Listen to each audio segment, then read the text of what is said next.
Olá, sejam bem-vindos. Hoje nós iremos dialogar de forma muito breve sobre as metodologias ativas de aprendizagem, sobre ciência, interdisciplinaridade.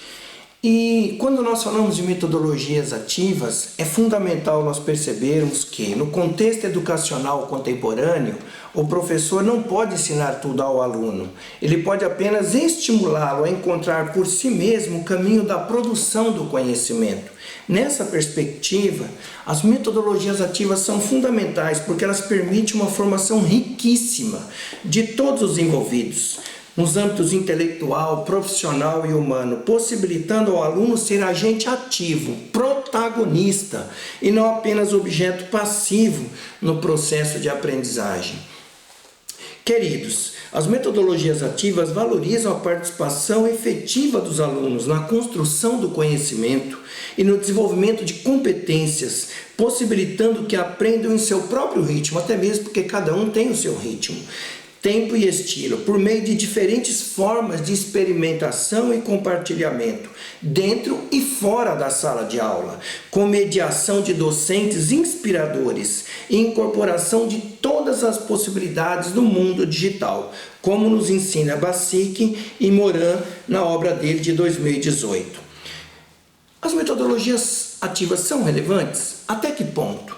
As metodologias ativas no mundo conectado e digital, expressam-se por meio de modelos de ensinos híbridos, com muitas possíveis combinações. A junção de metodologias ativas com modelos flexíveis e híbridos traz contribuições importantíssimas para o desenho de soluções atuais para os aprendizes de hoje. Ou seja, as metodologias ativas trabalham com questões hipotéticas e questões concretas que fazem sentido ao aluno, à instituição de ensino e à sociedade. Mas vocês poderiam indagar, mas quando surgiram as metodologias ativas? É nova, né? Há diferentes perspectivas e autores que tratam dessa questão. Mas é importante perceber que as metodologias ativas, elas podem ser sintetizadas, o que Confúcio já dizia, né?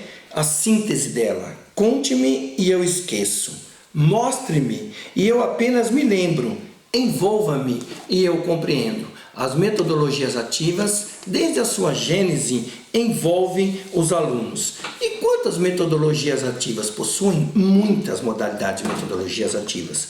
Existe, por exemplo, o Project Based Learning, PBL, o Game Based Learning, GBL, método caso ou Teaching Cases, o Team Based Learning, o Peer Instruction, o Team Learning, e nós temos também a aula invertida, entre tantas outras modalidades tão interessantes de metodologias ativas. E como eu havia dito, a gênese, né, o início das metodologias ativas de aprendizagem, segundo alguns pensadores, elas são do século XVI, né, através de Comenius. Nas palavras de Alípio Casale, professor da PUC São Paulo, o referido cientista percebia as escolas como oficinas da humanidade.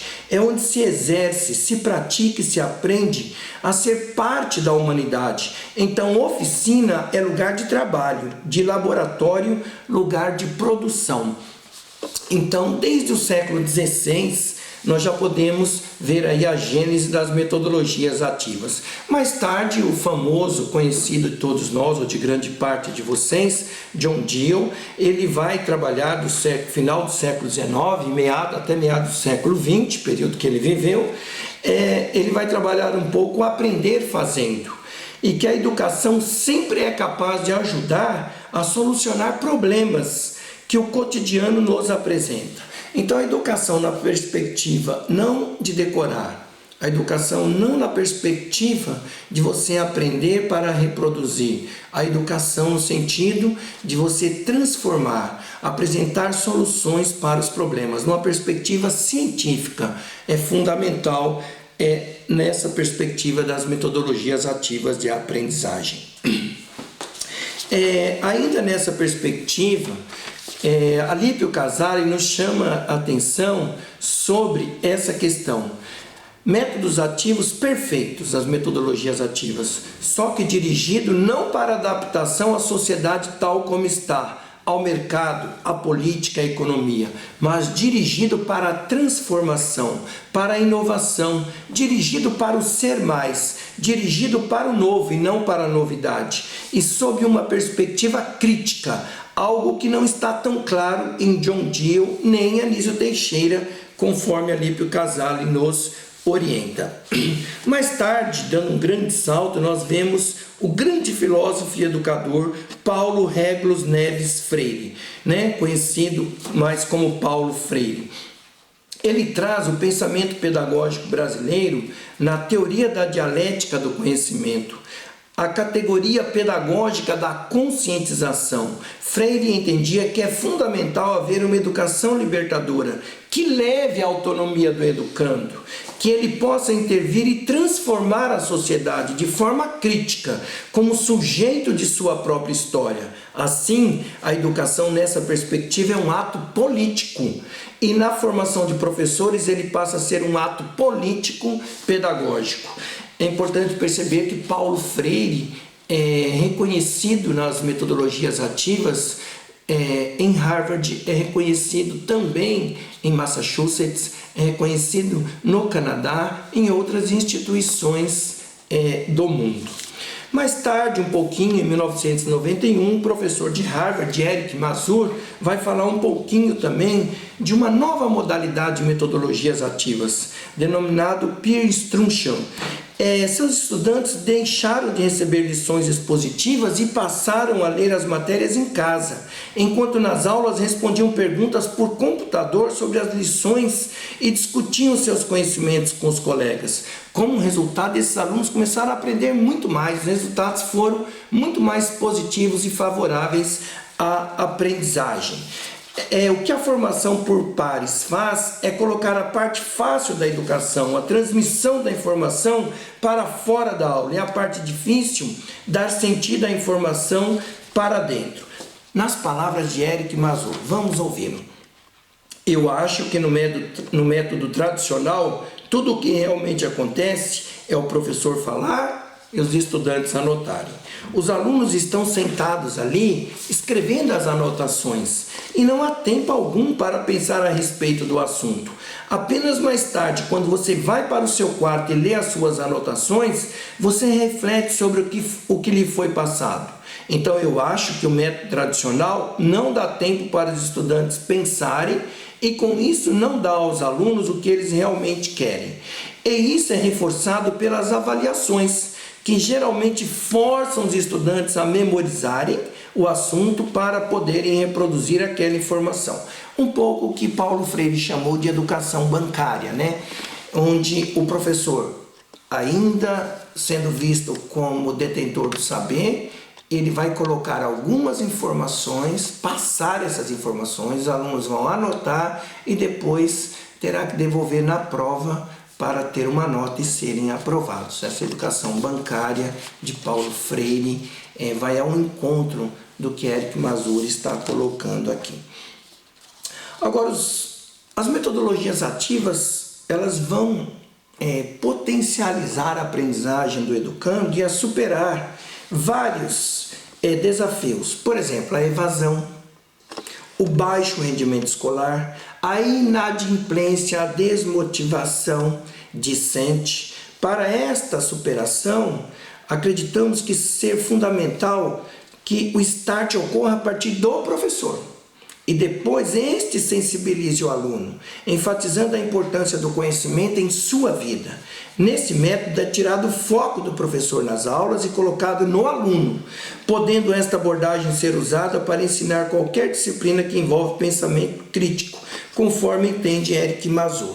Ou seja, os holofotes agora saem do professor e os holofotes passam para o estudante. O professor, agora, ele assume um papel de mediador, de estimulador, para que o aluno produza o conhecimento e consiga fazer descobertas relevantes para si, para a ciência, para a sociedade. Então, Então o professor continua sendo figura central, mas ele não é mais o detentor único do saber. O saber, ele acontece em vários lugares. O professor vai estimular o aluno na descoberta desse conhecimento.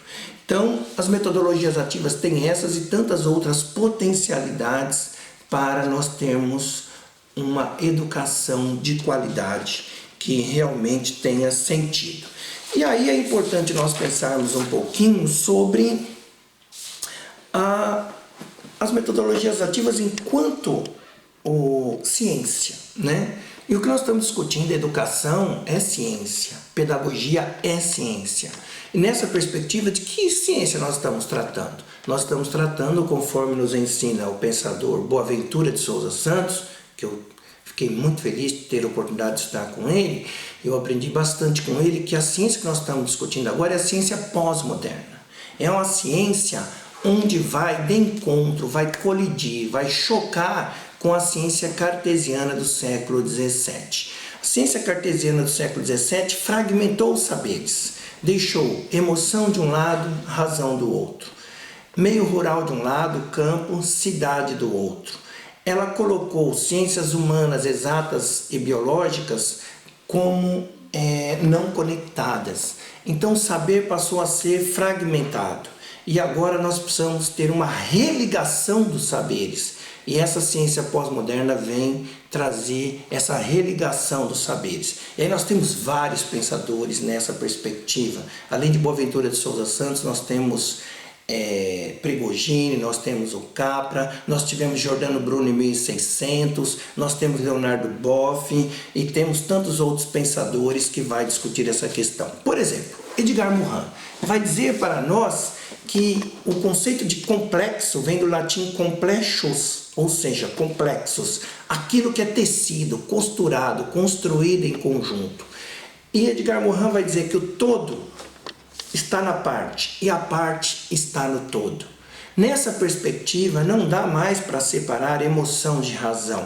Nessa perspectiva, as ciências exatas, humanas e biológicas, elas interagem. Então não dá mais para falar de uma disciplina, português, ciência, matemática, porque os problemas reais da vida concreta, eles precisam ser resolvidos a partir de diferentes olhares e saberes. Então é fundamental nós termos essa ciência pós-moderna em nossa mente, para nós fazermos, por exemplo, um projeto, né? Um projeto integrador. É nessa perspectiva dessa ciência, diferentes olhares, diferentes saberes científicos para apresentar a solução para um problema. Já caminhamos? Já, bastante, mas ainda temos muito para caminhar no sentido da inter e da transdisciplinaridade. E essa ciência pode nos ajudar muito nesse sentido. E ainda nas metodologias ativas, nessa perspectiva da ciência, nós temos, entre tantas que eu já citei aqui, nós temos a sala de aula invertida. E a sala de aula invertida, ela é fundamental para nós, porque ela, basicamente, a ideia central, né, da sala de aula invertida, ela diz o seguinte, que o professor, ou ele filma, né, ele grava uma videoaula, ele prepara e expõe para os alunos previamente, para eles verem em casa, ou ele pode também pedir para os alunos assistirem um vídeo, pesquisar na internet, ler um texto, ler um artigo. Ele pode apresentar, por exemplo, um problema para os alunos resolverem em casa. E esses alunos, através da pesquisa, através de assistir a videoaula dele, eles vão poder ter o primeiro contato com a temática que ele vai trabalhar na aula seguinte. Esse período é o professor que determina, pode ser uma semana, 10 dias, 15 dias, depende muito da sala. E mais do que isso, esses alunos, ao terem contato com esse material em casa e fazerem o que o professor organizou, sistematizado, eles vão começar a aprender de forma autônoma, por conta. E nesse sentido, eles passam já a ser protagonistas da aprendizagem. Depois que eles têm esse contato, eles voltam para a sala de aula, na aula seguinte, e ali o professor vai fazer um teste, né, com eles, um teste rápido, utilizando ferramentas programas virtuais, e aí o professor vai começar a mensurar minimamente o que eles aprenderam, o que deixaram de aprender, e a partir dali vai ser onde o professor vai poder aprofundar as temáticas, onde eles vão poder tirar dúvidas, onde eles vão poder crescer ainda mais naquela perspectiva. Aí vem a pergunta que você, professor, deve fazer, já deve estar fazendo. Mas todos leem o material? Todos assistem a videoaula? Nós sabemos que nem todos na cultura brasileira, né? E até em outros países, nem todos. Mas existem estratégias para trabalhar com esses alunos. Você pode fazer até reagrupamentos dos que não assistiram, pode assistir ali no celular na hora, a videoaula. Dos que não leram o texto, poderão ler ali. Os que já leram, pode fazer outros grupos. Então você pode reestruturar para atender essas demandas desses alunos. E ali, claro que cada um vai estar no seu estágio, no seu tempo, mas todos irão crescer. Paulatinamente, as pesquisas têm demonstrado que os alunos que não leram em casa, não fizeram, aspas, o dever de casa, eles vão poder, olha que interessante, eles vão percebendo que eles deverão fazer o quê? Fazer esse trabalho, porque senão ele vai deixar de aprofundar a temática com o professor.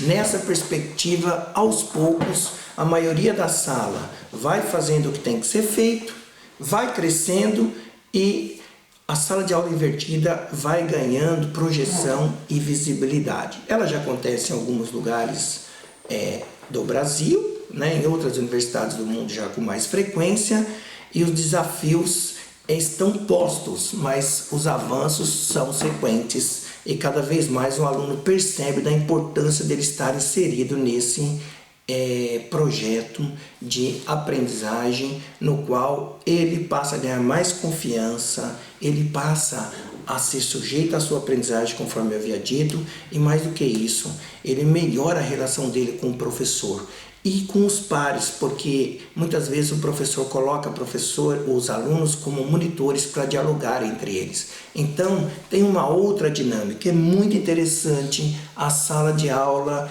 invertida, uma modalidade de metodologia ativa que vale a pena e ele pode ser trabalhado com qualquer curso, com qualquer disciplina, inclusive de forma interdisciplinar. 3 professores, 4, até transdisciplinar podem fazer a sala de aula invertida, tal qual o Problem Based Learning, o PBL e tantos outros. É muito interessante a inter e a transdisciplinaridade. E caminhando para finalmente do nosso diálogo aqui, eu gostaria de pontuar também que nós temos, por exemplo, alguns autores que eles colocam algumas questões sobre a sala de aula invertida que eu gostaria de pontuar para vocês.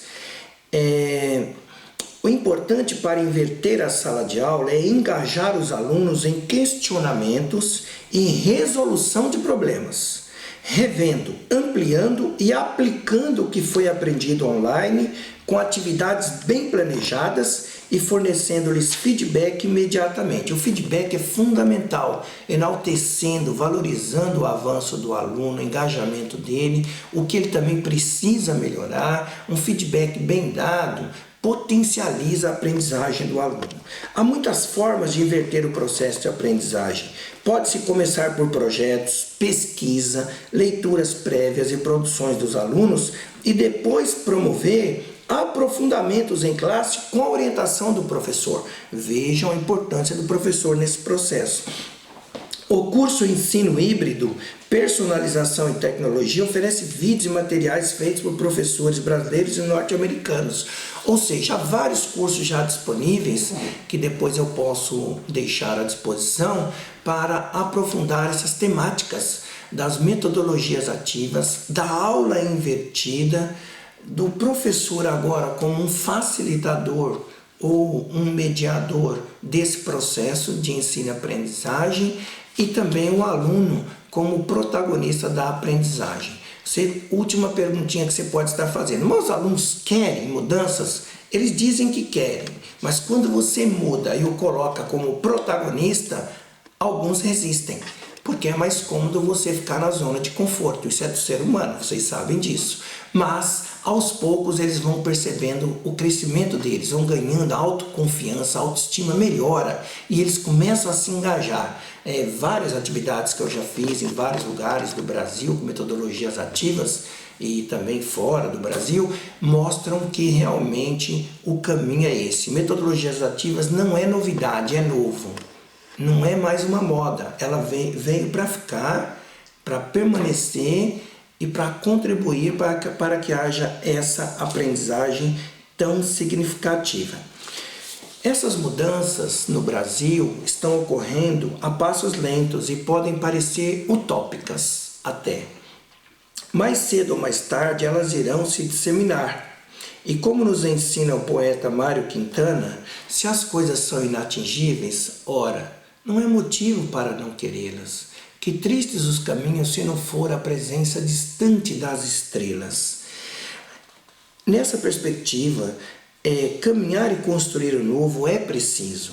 Viver uma educação libertadora, conforme nos ensina Paulo Freire, é necessário, visando um outro modelo de sociedade, na qual o capital não seja hegemônico em detrimento do social. Vamos construir uma sociedade melhor, vamos valorizar cada vez mais o aluno e acreditar nele como sujeito da aprendizagem, não objeto passivo de aprendizagem, e vamos potencializar a interdisciplinaridade, porque no dia a dia os problemas não são solucionados a partir somente de uma ótica, de um olhar. São diferentes saberes que vão solucionar um problema, seja ele ambiental, econômico, político, social, não importa a ordem.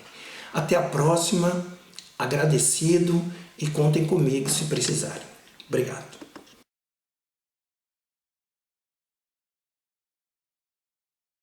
Então, se você quer aprofundar os seus conhecimentos sobre as metodologias ativas de aprendizagem, sobre a ciência pós-moderna e tantas outras temáticas, eu sugiro algumas leituras, as quais eu fiz e gostei bastante. Sala de aula invertida, uma metodologia ativa de aprendizagem, com o autor que criou essa modalidade, Jonathan Bergman. Excelente livro, eu deixo como sugestão para aplicar a sala de aula invertida e ter mais conhecimento. Uma outra obra que eu acho que pode ajudar bastante também é a Sala de Aula Inovadora, de Fausto Camargo. Vai trazer um olhar diferenciado sobre essa sala de aula e como você pode fazer grandes e pequenas inovações. Vale a pena também a leitura dessa obra. Uma outra obra que pode contribuir na sua formação, como contribuiu na minha, está contribuindo, Metodologias Ativas para uma Educação Inovadora, de Lilian Bassic. Essa ideia da inovação nos remete também a Confúcio, né? É na mudança que as coisas repousam, então nós temos que mudar. Boaventura de Souza Santos traz um discurso sobre as ciências. Ele também tem uma outra obra chamada A Gramática do Tempo. Ele traz a ecologia de saberes, que é muito interessante. Então, um autor que vale a pena nos debruçarmos é Boaventura de Souza Santos. Outra obra que pode ajudar também são Escolas Criativas, de Ken Robson. Vale a pena você pensar como a criatividade, o empreendedorismo, a empregabilidade são palavras-chave nos tempos atuais. Outra obra que ajuda bastante também é Ensino Híbrido, Personalização e Tecnologia na Educação. Hoje o híbrido, ele cada vez mais ganha destaque pela potencialidade que tem em si mesmo. E temos também metodologias ativas e personalizadas de aprendizagem, da Ângela Luiz Cortellazzo, e outros, né, que são os organizadores da obra. Muito bom. Espero que essas leituras ajudem você bastante e vamos continuar juntos. 1 mais 1 aqui tem que dar mais do que 2, conforme nos ensina Edgar Morin. Até a próxima.